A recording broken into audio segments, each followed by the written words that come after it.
Blackmail కంటే చాలా ప్రమాదకరమైంది emotional blackmail. దొంగ వధవులు మనల్ని బ్లాక్మెయిల్ చేస్తారు, కానీ ఎమోషనల్ బ్లాక్మెయిల్ ఎవరు చేస్తారో తెలుసా? మీ ఇంట్లో వాళ్ళు, నువ్వు బాగా ప్రేమించేవాళ్ళు, ఎవరినైతే నువ్వు ఎక్కువగా గౌరవిస్తావో వాళ్ళే నిన్ను ఎమోషనల్ బ్లాక్మెయిల్ చేస్తారు. ముఖ్యంగా మీ అమ్మ, నాన్న లేదా మీ ఇంట్లో ఉన్న ముసలిది.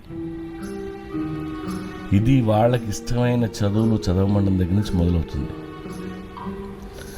ఆ తర్వాత మీకు ఇష్టం లేకపోయినా పెళ్లి చేసుకోమని ఒత్తిడి, పెళ్లి తర్వాత పిల్లలు కనమని ఒత్తిడి, నీకోసం ఎంత చేశాం, మా కోసం ఇది చేయలేవా అని ఏడుస్తుంటారు.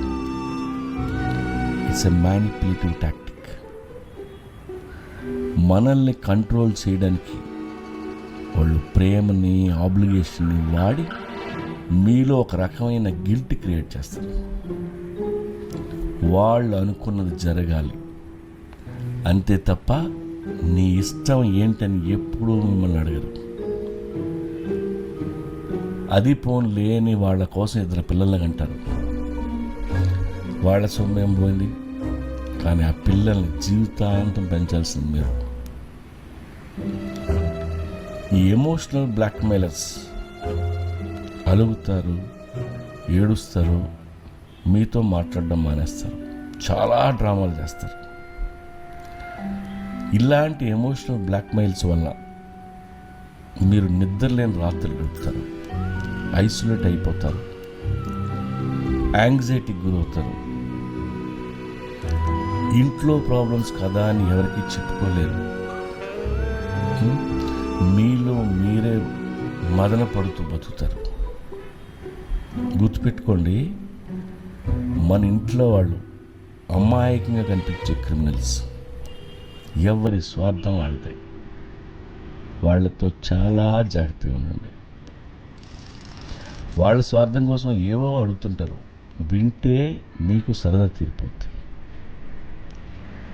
ఎవరైనా ఎమోషనల్ బ్లాక్మెయిల్ చేస్తే, అది అమ్మ అయినా నాన్న అయినా సరే, వాళ్ళని పక్కన పెట్టండి. మిగతా అవన్నీ వినండి, కానీ మీరు ఇబ్బంది పడి ఏ పని వాళ్ళ కోసం చేయొద్దు. వాళ్ళు డ్రామా చేస్తే మీరు అంతకంటే ఎక్కువ డ్రామా చేయండి. ఇల్లు వదిలి కనిపించకుండా పోతామని చెప్పండి. కుదిరితే 2 రోజులు ఇంటికి వెళ్ళటం కూడా మానేయండి. దెబ్బకి దెబ్బ కొట్టకపోతే మీరు ఇరుక్కుంటారు. వాళ్ళు ఏ డైలాగు వాడితే మీరు కూడా అవే డైలాగు వాడండి.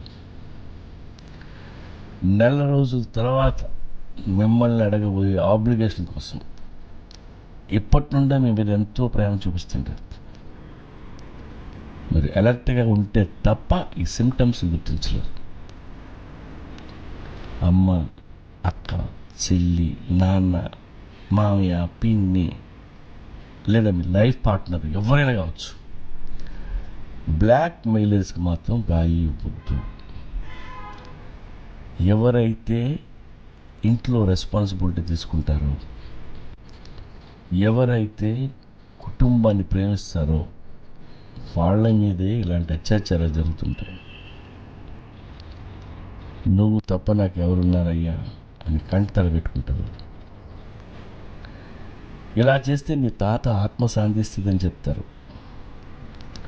ఆస్తి కోసం, బంగారం కోసం కోడలన్నీ, పిల్లలన్నీ డాక్యుమెంట్స్ మీద పేర్లు మార్చడానికి రకరకాల డ్రామాలు ఆడతారు.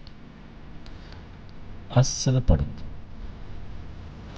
మీ ఇంట్లో వాళ్ళని బాగా చూసుకోండి, కానీ వాళ్ళ బ్లాక్ మెయిల్స్ మాత్రం సీరియస్గా తీసుకోవద్దు.